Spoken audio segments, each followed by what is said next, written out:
भोग लगाओ गणपति बालक जान के तेरा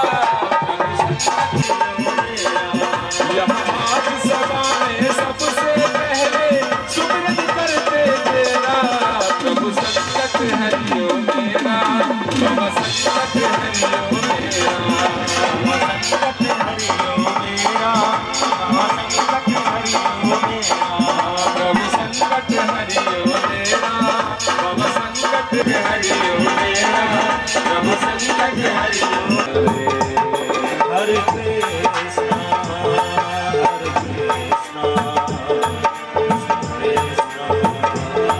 हरे राम राम हरे हरे कृष्णा ओ हरे हरे हरे कृष्णा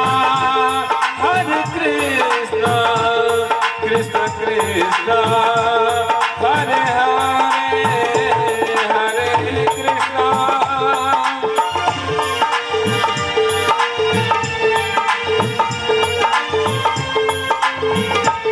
हरे राम राम राम हरे हरे हरे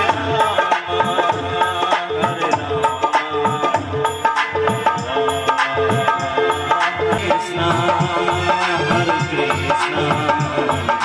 हरे कृष्णा हरे कृष्णा कृष्ण हरे हरे कृष्णा कृष्णा कृष्णा हरे हरे हरे राम राम राम हरे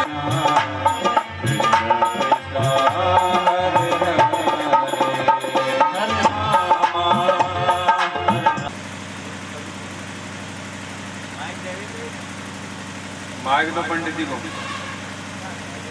ओम मंगलम भगवान विष्णु मंगलम गरुड़ध्वज मंगलम पुंडरीकाक्षा मंगलायतनो हरि ओम अपवित्रा पवित्रो वा सर्वावस्थांगतोऽपि वा यः स्मरेत पुंडरीकाक्षं सभायाभ्यन्तरा शुचिः ओम विष्णवे नमः विष्णवे नमः विष्णवे नमः हस्तोर प्रक्षालनम ऋषिकेशाय नमः अथ स्वस्ति तिलकम ओम स्वस्ति न इंद्रो वृद्धसर्वाः स्वस्ति नः पूषा विश्ववेदाः स्वस्ति नस्तार्क्ष्यो बृहस्पतिर्दधातु हस्ते गन्धाक्षत पुष्पाणि चादाय हरि ओम पुरुष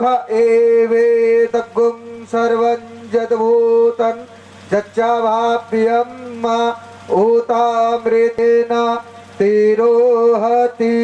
श्री बालकृष्णाय नमः पुराण पुरुषोत्तमाय नमः गन्धाक्षत पुष्पाणि त्वां गन्धर्वा अखनस्त्वामिन्द्रस्त्वां बृहस्पतिः त्वामोखदे सोमो राजा विद्वान् यच्छमादमुच्यता।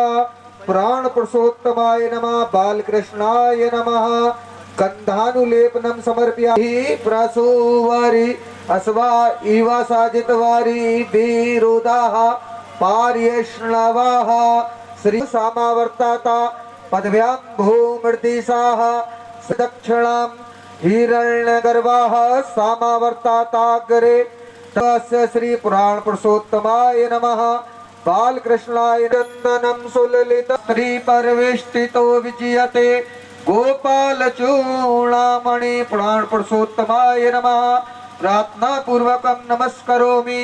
अथ व्यासस्य पूजनम् ओम नमः संभव यच मयो भव यच नमः शंकराय च मयस्कर यच नमः शिवाय।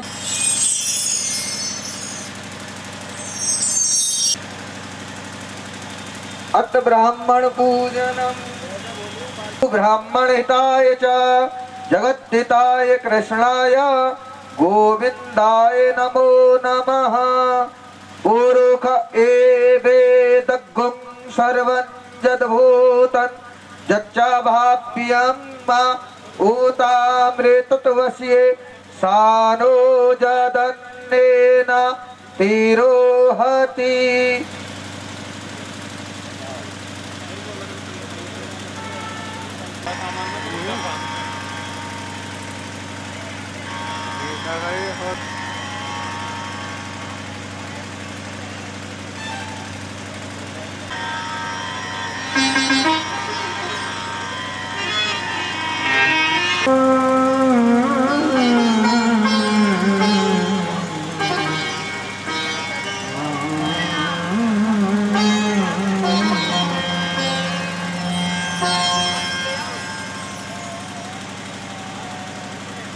वृंदावनंद बोधाय शिष्य संतापहारिणे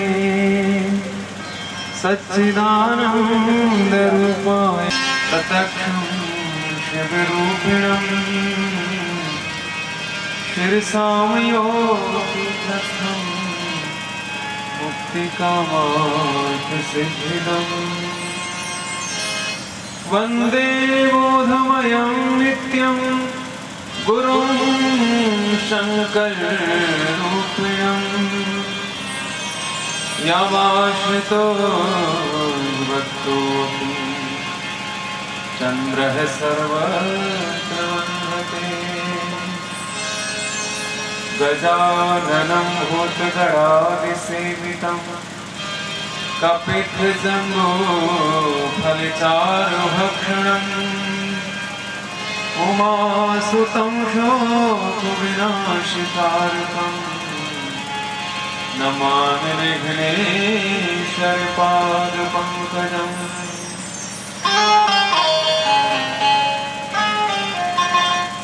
या कुन्देन्दुतुषारहारधवला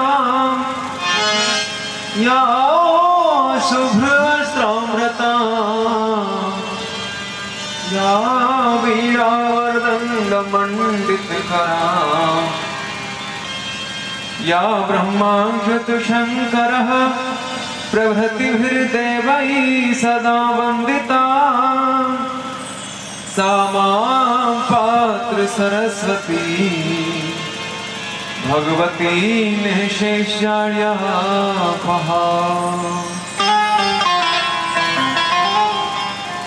यस्याङ्के च विभाति भूधरसुता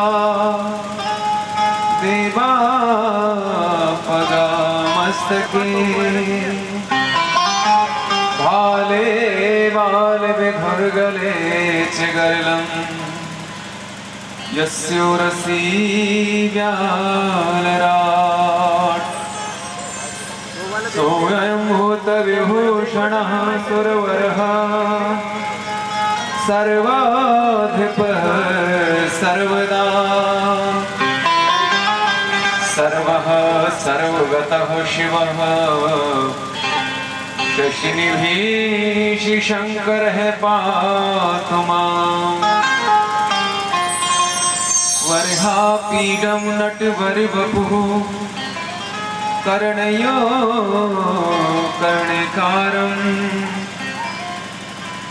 बिभ्रहद्वासकनककपिशं वैजयन्ती च माला रङ्गानुवेणोरधरसुधिया पुरयन् गोपवृन्दया बृन्दारण्यं स्वपतिरमणं प्राविशद गीतिकीर्तिः। कृष्णाय वासुदेवाय देवकीनन्दनाय च नन्दिगोपकुमाराय गोविन्दाय नमो नमः।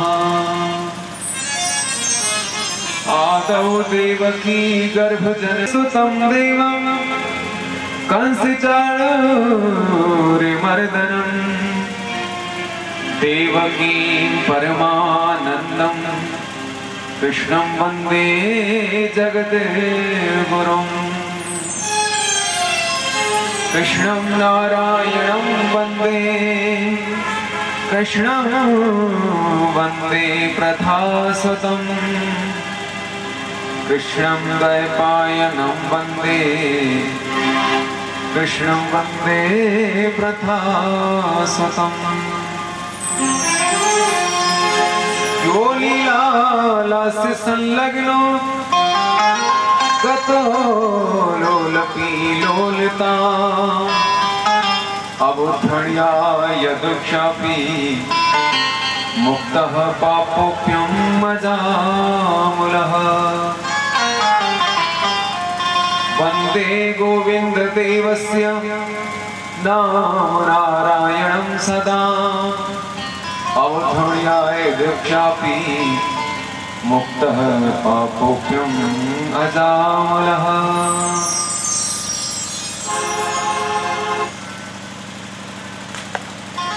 ये तुम्हारी रिकॉर्डिंग में जनरेटर की आवाज नहीं आ रही? ये कमी तो मैं देखनी चाहिए। विष्णु भगवान की जय। शंकर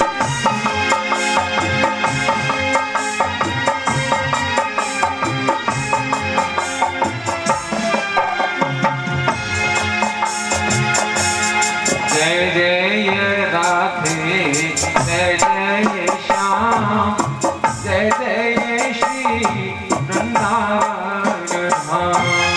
जय जय राधे जय जय श्याम जय जय श्री वृंदावन धाम। जय जय राधे जय जय श्याम जय जय श्री वृंदावन धाम। जय जय राधे जय जय श्याम जय जय श्री वृंदावन धाम। जय जय रावण धाम। जय जय राधे जय जय श्याम जय जय श्री वृंदावन धाम।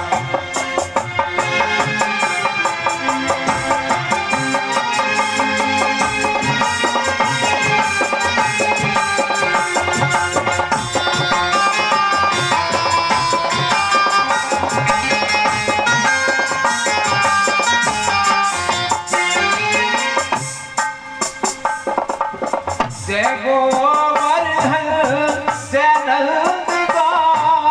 जय गोवर्धन जय नंदगान। जय गोवर्धन जय नंदगान। जय गोवर्धन जय नंदगान। जय जय श्री बरसानो धाम। जय जय श्री बरसाना धाम। जय जय श्री बरसानो धाम। जय जय श्री बरसाना धाम। जय जय राधे जय जय श्याम जय राधे जय जय श्याम जय जय श्री वृंदावन धाम। जय हो।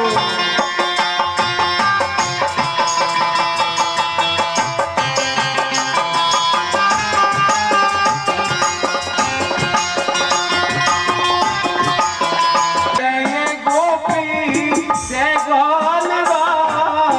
जय जय गोपी जय बालबाल।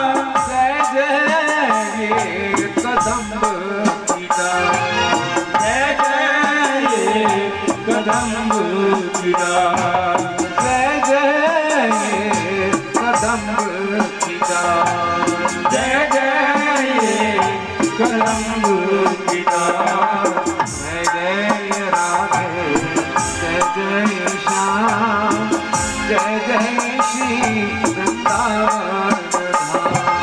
जय जय राधे जय जय श्याम जय जय श्री वृंदावन धाम। जय जय राधे श्याम जय जय श्री वृंदावन धाम जय जय राधे जय जय श्री वृंदावन धाम जय जय राधे जय जय श्याम जय जय श्री वृंदावन जय जय राधे जय जय श्याम जय जय श्री वृंदावन जय राधे जय जय श्याम जय जय श्री वृंदावन जय जय राधे जय जय श्याम जय जय श्री वृंदावन जय जय राधे जय जय श्याम जय जय श्री वृंदावन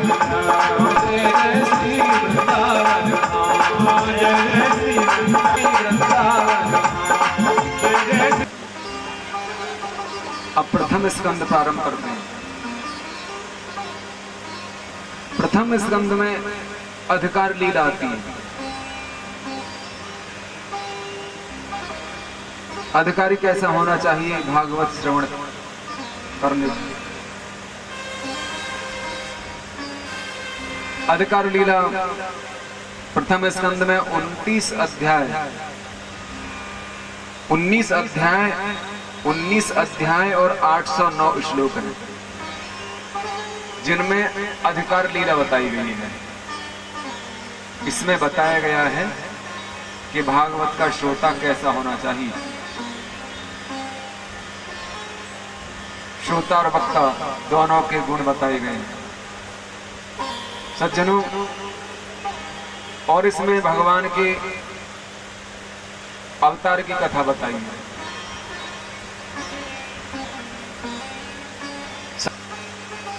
सत्य, चित्त और आनंद परमात्मा के 3 रूप हैं। सत्य सर्वव्यापक है, चित्त जड़ वस्तुओं में मौन है, आनंद केवल चेतन में है, जड़ में नहीं है। अर्थात संसार के जितने भी पदार्थ हैं, जितने भी वस्तुएं हैं, ये सभी जड़ हैं। जड़ माने नाशवान है।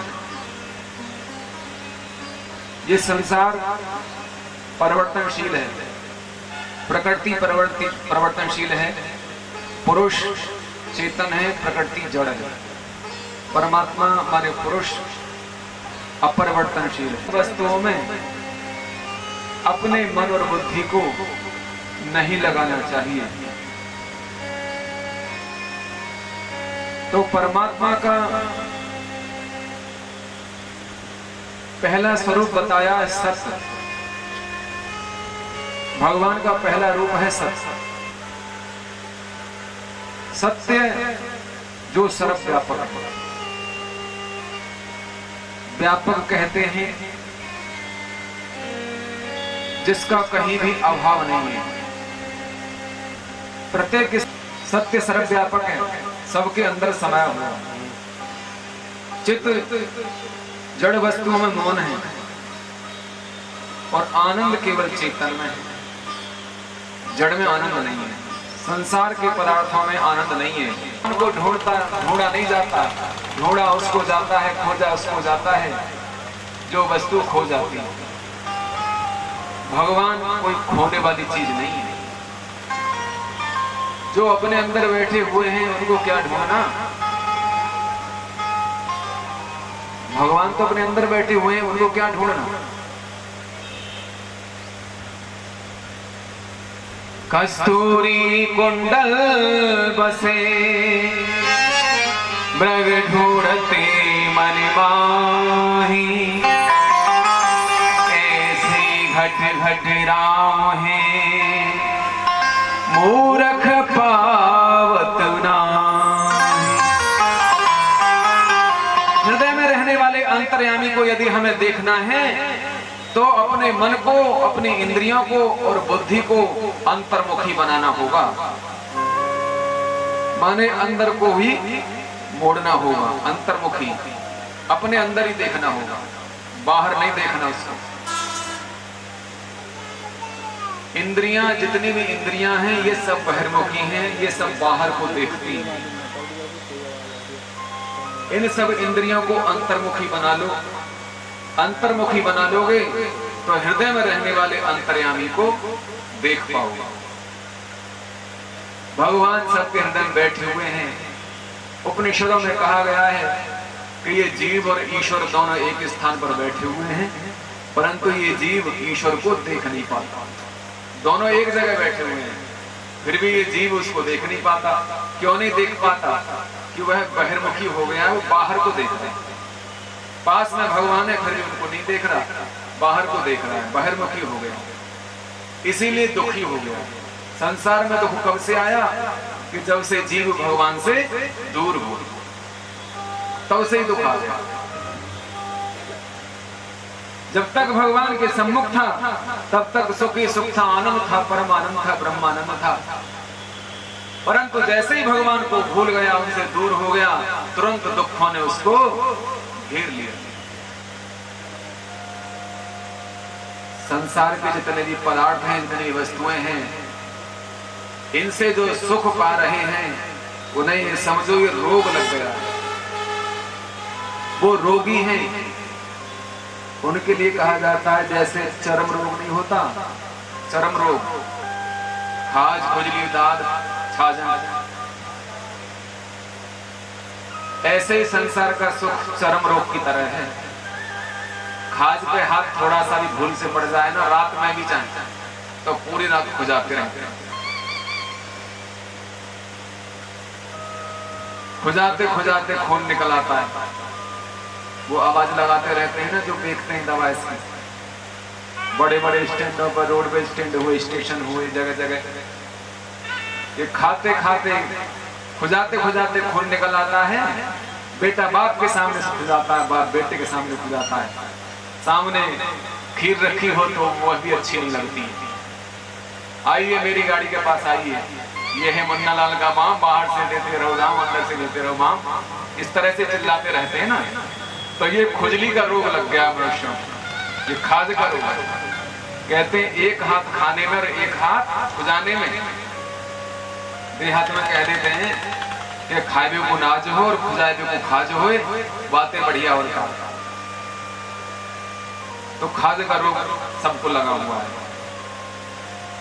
माने संसार के इन विषयों में हम जितना फंसेंगे, फंसते ही जाएंगे, इनसे छूटेंगे नहीं। ये आंसू सुना रहा था। तो भगवान का नाम है सच्चिदानंद। महर्षि वेदव्यास ने परमात्मा का नाम सच्चिदानंद कहा।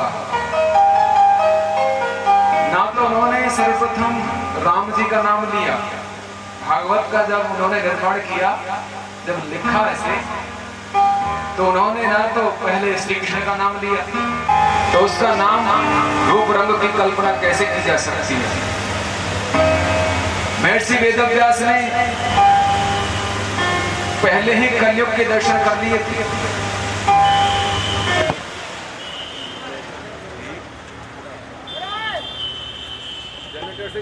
सच्चिदानंद है, माने पूर्ण ब्रह्म है, परमात्मा है, भगवान श्री कृष्ण। महर्षि वेदव्यास ने कहा है।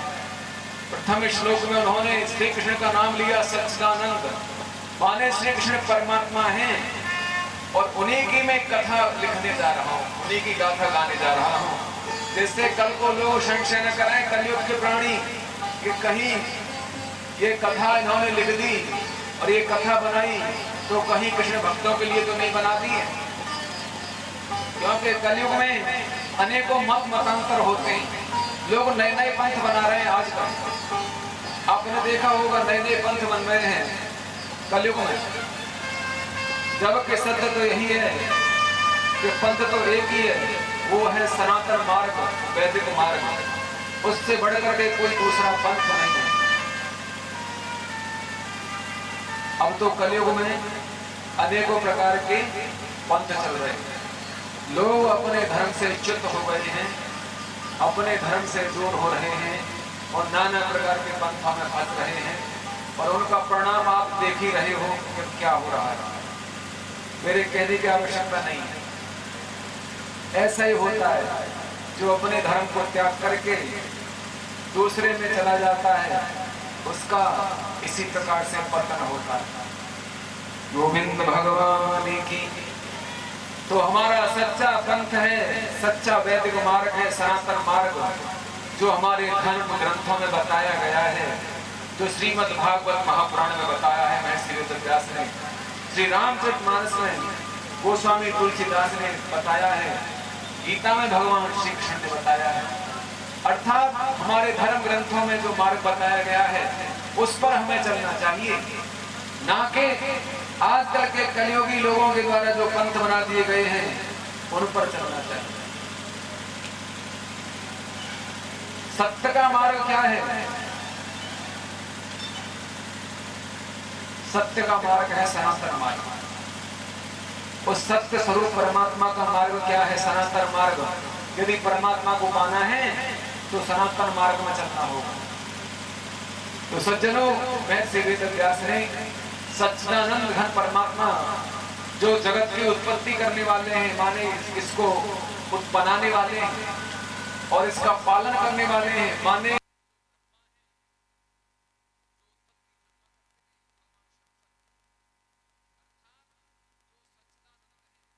प्रारंभ हुआ और धीमहि परिणाम हुआ। सज्जनों, तो महर्षि वेदव्यास ने भगवान का नाम सच्चिदानंद कहा। ऐसे ही बाबा तुलसीदास ने भी श्री राम को सच्चिदानंद कहा है। श्री रामचरितमानस में श्री राम को भी सच्चिदानंद कहा था। उनके इष्ट कौन है? श्री राम, जो सच्चिदानंद है। बालकांड में आता है,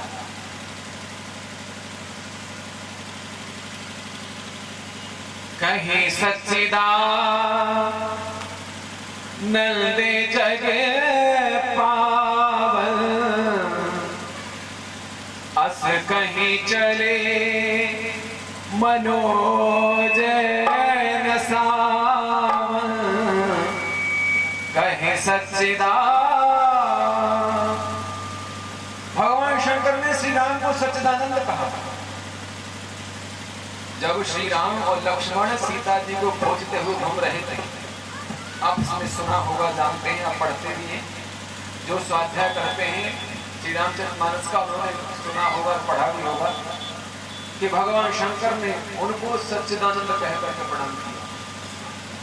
कहीं सच्चिदानंद जग पावन, अस कहीं चले मनोज न सावन, कहीं सच्चिदानंद।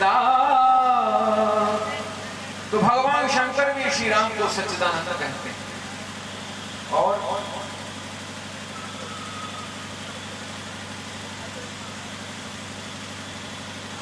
तिन्हे नृप सुतन कीन्हे परिणामा, कहीं सच्चिदानंद परिधाम। अज कहते हैं परमात्मा को, अज विज्ञान रूप बल धामा, जो रूप बल के धाम है, विज्ञानी अज है। तो श्री राम सच्चिदानंद। तो इस श्लोक की व्याख्या हुई है, प्रथम श्लोक श्रीमद् भागवत का, सच्चिदानंद रूपाय विश्वोत्पत्त्याधेतवे तापत्रय विनाशाय श्री कृष्णाय वयम नमः। इस श्लोक का सबको रोजाना पाठ करना चाहिए। जो भगवत प्रेमी हैं, जो वैष्णव हैं, उन्हें इस श्लोक का पाठ करना चाहिए। जिनके इष्ट श्री कृष्ण हैं, ठाकुर जी हैं, उनको इस श्लोक का पाठ करना चाहिए। सच्चिदानंद रूपाय विश्वोत्पत्त्याधेतवे तापत्रय विनाशाय श्री कृष्णाय वयम नमः। इस श्लोक का जाप करना चाहिए। गोविंद भगवान की। सज्जनों, प्रथम स्कंद में सूत जी से सौनकादिक मुनियों ने अनेकों प्रश्न किए। ये परंपरा चल रही है कल से। कि सूत जी उत्तर देते हैं और शौनकादिक मुनि प्रश्न करते हैं। तो नया प्रश्न किया। वह प्रश्न क्या? प्रश्न यह है कि भगवान ने माने श्री कृष्ण ने क्या करने के लिए वसुदेव और देव अथवा श्री कृष्ण का लीला संवरण होने के पश्चात धर्म किसकी शरण में जाता है? ये प्रश्न है। भगवान ने क्या करने के लिए वसुदेव देवकी के यहाँ जन्म लिया और अब तक उनके अवतार कितने हुए, माने अवतार क्या है, और जब वे इस लोक को छोड़ करके गौलोक धाम को चले जाते हैं तब धर्म कहाँ रहता है, किसकी शरण में जाता है, धर्मात्मा पुरुषों का जीवन कैसे बचता है, उनकी रक्षा कैसे होती है। सज्जनों, जब कलयुग में धर्म के चारों चरण नष्ट हो जाते हैं तभी भगवान का अवतार होता है। तब ऐसे समय में धर्म कहां जाता है? और कुछ ऐसे भी धर्म हैं कि जो भगवान को भी नहीं मानते। चार वाक इत्यादि संप्रदाय हैं जो भगवान को ही नहीं मानते, कहते हैं भगवान है ही नहीं।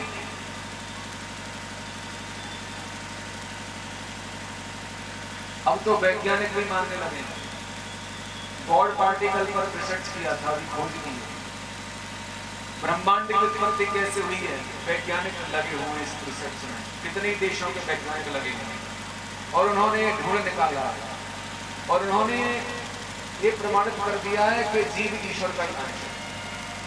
अब से पहले नहीं मानते थे, भगवान को मानते नहीं थे वैज्ञानिक, अब मानने लगे। गोविंद भगवान की। तो सज्जनों, अवतार क्या है? अवतार का अर्थ है अवतरण। अवतरण माने ऊपर से नीचे को उतरना, ऊपर से नीचे को आना, माने भक्तों की करुणा परवशता के कारण, भक्तों की करुणा के कारण, भक्तों के प्रेम के कारण, उनकी रक्षा करने के कारण, भक्तों की रक्षा करने के लिए साधु ब्राह्मण गौ पृथ्वी और वेद, इनकी रक्षा करने के लिए भगवान स्वेच्छा से अवतार लेते हैं। अवतार का एक अर्थ जन्म भी है, अलौकिक रूप से जन्म। जन्म तो सबका होता है, जो गर्भ में आता है उसे मरना भी पड़ता है, इसलिए भगवान गर्भ में नहीं जाते, वो प्रकट होते हैं। कौशल्या और देवकी के गर्भ में भगवान नहीं गए, वो प्रकट हुए थे। आभास कराया था उन्होंने योग माया के द्वारा। कौशल्या को ये लगता था कि जैसे मेरे पेट में बालक है, मैं गर्भवती हूं। वायु से पेट को खुला दिया और सारे व्यवहार ऐसे हुए जैसे गर्भवती स्त्री के होते हैं। ऐसे यशोदा के साथ हुआ और ऐसे देवकी के साथ हुआ। उनका रूप सौंदर्य कांति मलिन नहीं हुई थी, उनका तेज बढ़ता ही गया था। साधारण नारी जब गर्भवती होती है तो उसका स्वरूप बिगड़ता चला जाता है, परंतु माता कौशल्या यशोदा देवकी, इनका रूप तो दिन रात अलौकिक होता गया था। इनकी कांति, इनका मुखमंडल अलौकिक हो गया था, चंद्रमा के समान चमकता रहता। जिनके पुत्र भगवान हैं, कर्म से भगवान आने वाले हैं, तो उनकी माता तो देवते ही होगी। तो यशोदा को और कौशल्या को आभास कराया था प्रसूत रूपी अपान वायु के द्वारा। पेट में वायु भर गई थी। वायु देवता का काम है जीव को लाना और ले जाना। सज्जनों, तो इस तरह से भगवान का जन्म हुआ।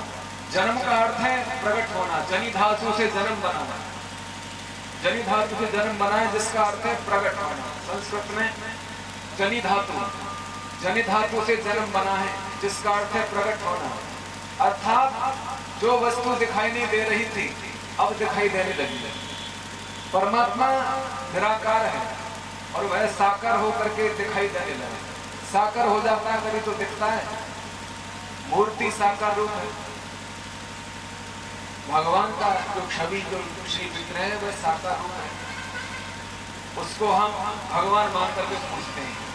वह जड़ नहीं है, वह चेतन है, वह साकार है। तो सज्जनों परमात्मा जैसे बन जाते हैं। माने जब जन्म लेते हैं, उनका जन्म होना दिव्य माना गया है। आप लोगों का,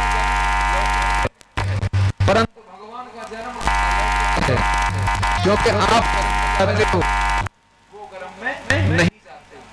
आप गर्भ में जाते हो कर्म वासना के कारण, अविद्या के कारण, माया के कारण, परंतु भगवान अविद्या को वश में करके प्रकट होते हैं, जन्म लेते हैं। जन्म तो वो भी लेते हैं, परंतु वो अविद्या को वश में करके लेते हैं। इसलिए माया का उनके ऊपर कोई असर नहीं हुआ, तो उनका जन्म होना दिव्य कहा गया। तो जन्म तो उनका भी हुआ। भागवत का जो रहस्य है बड़ा गूढ़ है, इसको वही लोग समझ पाते हैं जो घर पे स्वाध्याय करते हैं। गोविंद भगवान की जय। सज्जनों देवियों, जो निराकार ब्रह्म है, परमात्मा है, वही साकार होकर आता है। भगवान को कोई प्रकट नहीं कर सकता। संसार का कोई व्यक्ति भगवान को ये कहे कि मैं प्रकट कर दूंगा, तो वह मूर्ख है, उससे बड़ा मूर्ख कोई नहीं कर सकता। भगवान को कोई प्रकट नहीं कर सकता, वो तो अपनी इच्छा से प्रकट होते हैं। बाबा तुलसीदास ने लिखा है, निज इच्छा निर्मित तनु माया गुण गोपाल। वे तो अपनी इच्छा से शरीर का निर्माण करते हैं और माया को, गुण को अपने अधीन करके, माया गुण गोपार, जो इंद्रियों से भी परे हैं, गुणों से परे हैं, उनमें ना मन जा सकता, बुद्धि जा सकती, ना इंद्रियां जा सकती, ना उन्हें कोई देख सकता, ना उन्हें कोई सुन सकता, ना उनका उसमें वाणी जा सकती, ना उन्हें कोई देख सकता, ना उन्हें कोई जानता है, ना उन्हें कोई पहचानता है। भगवान को न कोई जानता न कोई पहचानता, क्योंकि वह विदित और अविदित दोनों से परे है। अब लोग कहेंगे हम करते हैं, क्या उसमें उनके कानों में आवाज नहीं पहुंचती?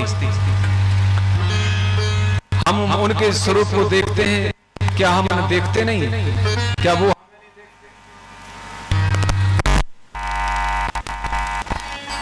फिर उन्हें क्या पहुंचता है? जब कहते हैं ना कान जाते ना पानी दोनों से परे हैं, फिर उनको कैसे पाया जाए? मुंडकोपनिषद में लिखा है कि फिर उन्हें कैसे प्राप्त किया जाए और उनमें क्या पहुंचता है। हम ये दिन रात जो गा रहे हैं, जप कर रहे हैं, कीर्तन कर रहे हैं, कथा कह रहे हैं, क्या उनके पास पहुंचती है या नहीं पहुंचती हमारी पुकार? बोले पहुंचता है। एक वस्तु पहुंचती है, वह क्या है? भाव। भाव पहुंचता है। भगवान के पास भाव पहुंचता है। भावना में भावना तो भावना बेकार है, भाव से मुझको भजे तो भव से बेड़ा पार है। राम नाम सब ही रटे, ठग ठाकुर और चोर, बिना भावरी झत नहीं, नटवर नंद किशोर। हर जगह मौजूद है, पर नजर आता नहीं। योग साधन के बिना कोई उसे पाता नहीं। उसे पाने के लिए साधन बताए गए, भिन्न भिन्न मार्ग बताए गए। निराकार और साकार भगवान को पाने के दो मार्ग हैं। निराकार का स्वरूप क्या है? बाबा तुलसीदास ने लिखा है, वह निराकार कैसा है? ध्यान से सुने, चौपाई में ध्यान दें।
वह निराकार कैसा है?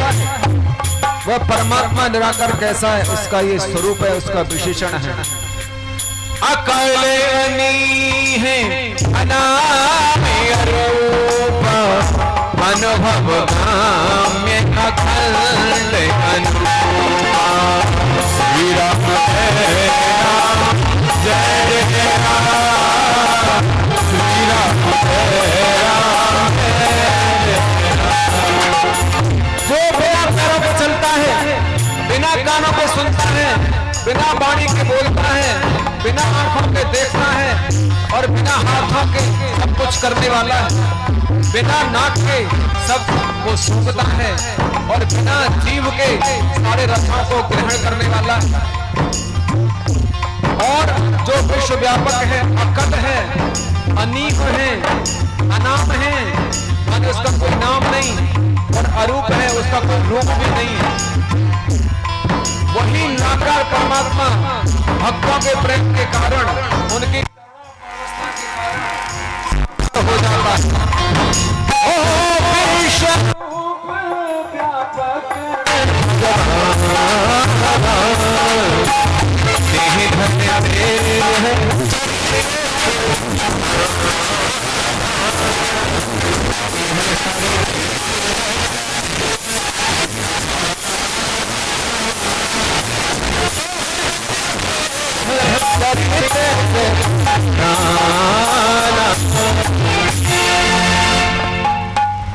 वही देह धारण करके आता है।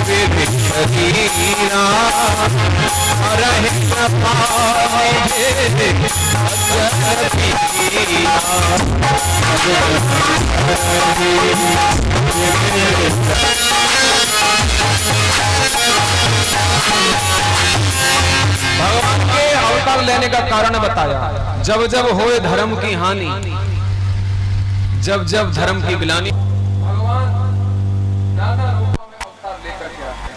विनाशाय दुष्कृताम, दुष्टों का विनाश करने के लिए, परित्राणाय साधूनाम, और साधु के करने के लिए भगवान प्रत्येक युग में आते हैं, नाना प्रकार के अवतार लेकर। प्रत्येक युग में आते हैं, उनके अवतार होते हैं।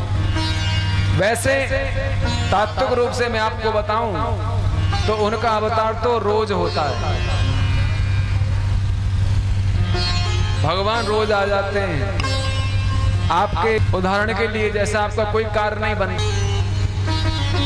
तो गुप्त रूप से भगवान आए कि नहीं आए उसके रूप में, क्योंकि भगवान प्रत्यक्ष तो आ नहीं सकते, वो किसी न किसी रूप में ही आते हैं कलयुग में। तो रक्षा करने के लिए भगवान आते हैं। डॉक्टर किसी के प्राण बचा लेता है तो कहते हैं आप तो हमारे लिए भगवान हैं।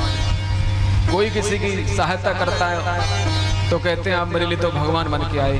तो भगवान का अवतार तो रोज होता है सज्जनों, तो किसी भी रूप में हो सकता है। पुराणों में अनेकों अवतार बताए हैं, कहीं कहीं 10 अवतार भगवान के बताए गए हैं। श्रीमद् भागवत महापुराण में 24 अवतार बताए हैं, क्योंकि श्रीमद् भागवत महापुराण है और शिव महापुराण है, और जितने भी पुराण हैं ये सब पुराण हैं। महापुराण तो सिर्फ 2 हैं, शिव महापुराण और श्रीमद् भागवत महापुराण। 18 पुराण बनाए महर्षि वेदव्यास ने, 18 पुराण बनाए हैं और 18 उप पुराण बनाए हैं। तो इन पुराणों में 2 महापुराण हैं, श्रीमद् भागवत महापुराण और श्री शिव महापुराण। तो सज्जनों, इन श्रीमद् भागवत महापुराण में भगवान नारायण के, उस परमात्मा के 24 अवतार कहे गए।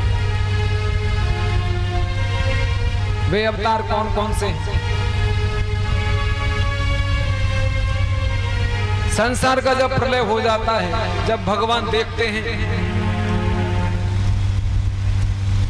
एको हम द्वितीय नास्ते, केवल मैं ही मैं हूं, मेरे अलावा दूसरा कुछ नहीं, तो सबकी प्रलय कर डालते हैं। माने एक कल्प के बाद प्रलय हो जाती है। मनुष्य के 1000 चतुर्युग जब व्यतीत हो जाते हैं, माने 4 युग जब 1000 बार चले जाते हैं, तब ब्रह्मा जी का 1 दिन होता है। तो ब्रह्मा जी सो जाते हैं और प्रलय आ जाती है, चारों तरफ जल ही जल हो जाता है। हिमालय पर्वत की जो सबसे ऊंची चोटी है माउंट एवरेस्ट, वहां तक जल ही जल होता है। सब सारे लोग डूब जाते हैं, कुछ भी नहीं रहता, सब जलमग्न हो जाता है। तो उस जल में भगवान नारायण माने परमात्मा उसमें शयन करते हैं, उसमें सो जाते हैं। सृष्टि के कार्यों से कुछ रेस्ट करने के लिए, आराम करने के लिए सो जाते हैं। कुछ थोड़ा सोचते हैं कुछ हम भी आराम कर लें, तो उस जल में सो जाते हैं। और कुछ समय पश्चात फिर उनके मन में अब मैं एक से बहुत बनूं। श्रुति कहती है इस बात को, वेद कहता है कि परमात्मा सोचता है कि एको हम बहुत श्यामा, मैं एक से अधिक बनूं। जैसे बालक मिट्टी के घर बनाता है ना, छोटे छोटे, जब आप होंगे तो आप भी बनाते होंगे, मिट्टी के घर बनाते होंगे, फिर बना के फोड़ देते होंगे। बनाए मिट्टी के घर, मिट्टी इकट्ठी करी और घर बनाई और फिर फोड़ दी, कई बार बनाई और फिर फोड़ दी। गांवों में ऐसा ही करते थे बच्चे। सज्जनों, तो ऐसे ही भगवान इस संसार को बनाते हैं और फिर फोड़ देते हैं। इसको बना करके इसके साथ खेलते हैं, रमण करते हैं और फिर इसको एक दिन नष्ट कर देते हैं, इसको फोड़ देते हैं। तो वो खेल दिखाते हैं, वो संसार के सबसे बड़े मदारी हैं। नट मरकट प्रभु सवै नचावत, राम खगेश वेद अस गावत। तो सज्जनों, वह परमात्मा सोचता है एक से बहुत बनूं, तो वह इस सृष्टि का निर्माण करने के लिए अपनी नाभि से, अपने सूक्ष्म देह पे उनकी दृष्टि जाती है, लिंग इत्यादि पे, और नाभि से कमल प्रकट होता है, कमल से ब्रह्मा प्रकट होते हैं और ब्रह्मा सृष्टि का निर्माण करते हैं। उन्हें ज्ञान परमात्मा से प्राप्त होता है तपस्या के द्वारा, और तब वो इसका निर्माण करते हैं, सृष्टि बनाते हैं।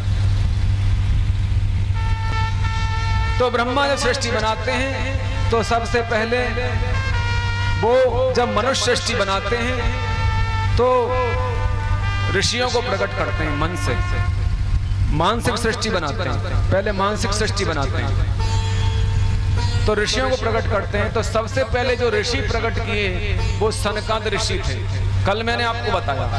तो सृष्टि में सबसे पहला अवतार भगवान का सनकाद के रूप में, सनकाद के रूप में भगवान का पहला अवतार हुआ। सज्जनों,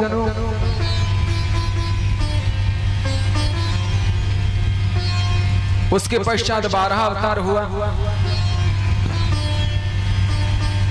नारद अवतार हुआ, मत्स्य अवतार हुआ, कच्छप अवतार हुआ माने कछुआ का, फिर मोहिनी अवतार हुआ और फिर नरसिंह अवतार हुआ। प्रहलाद की रक्षा करने के लिए भगवान ने नरसिंह रूप में अवतार लिया। फिर वामन अवतार हुआ, राजा बलि के अभिमान को नष्ट करने के लिए वामन अवतार हुआ। और उसके पश्चात परशुराम अवतार हुआ, फिर राम अवतार हुआ। राम अवतार के पश्चात बलराम अवतार हुआ और बलराम के पश्चात श्री कृष्ण अवतार हुआ। श्री कृष्ण के पश्चात हंस हैग्रीव अवतार हुआ, बुद्धावतार हुआ और 24वां सबसे अंतिम अवतार है कलिक अवतार। कलिक अवतार प्रत्येक युग में भगवान के ये अवतार होते हैं। श्रीमद् भागवत महापुराण में स्पष्ट लिखा है कि कलिक भगवान का अवतार होगा। कहां होगा? मुरादाबाद जिले के संभल कस्बा में।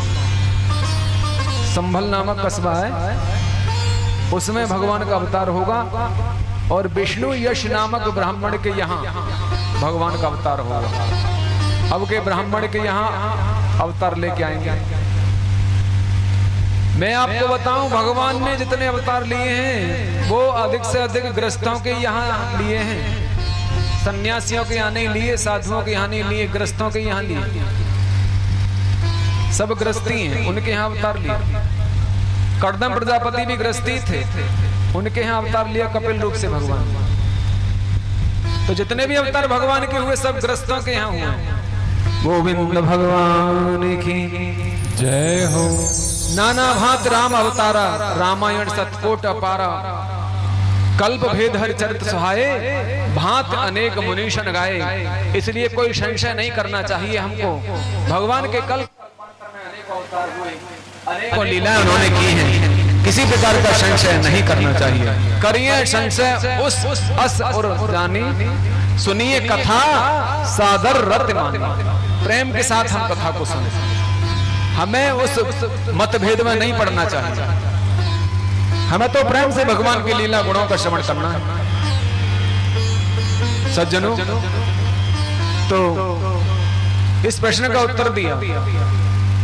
ये प्रश्न किया था सौनकादिक मुनियों ने सूत जी महाराज से कि भगवान के अब तक कितने अवतार हुए और कौन कौन से अवतार हुए, ये हमें बताने की कृपा कर। ये सारा वृत्तांत बताया सूत जी महाराज ने सौनकादिक ऋषियों से। गोविंद भगवान की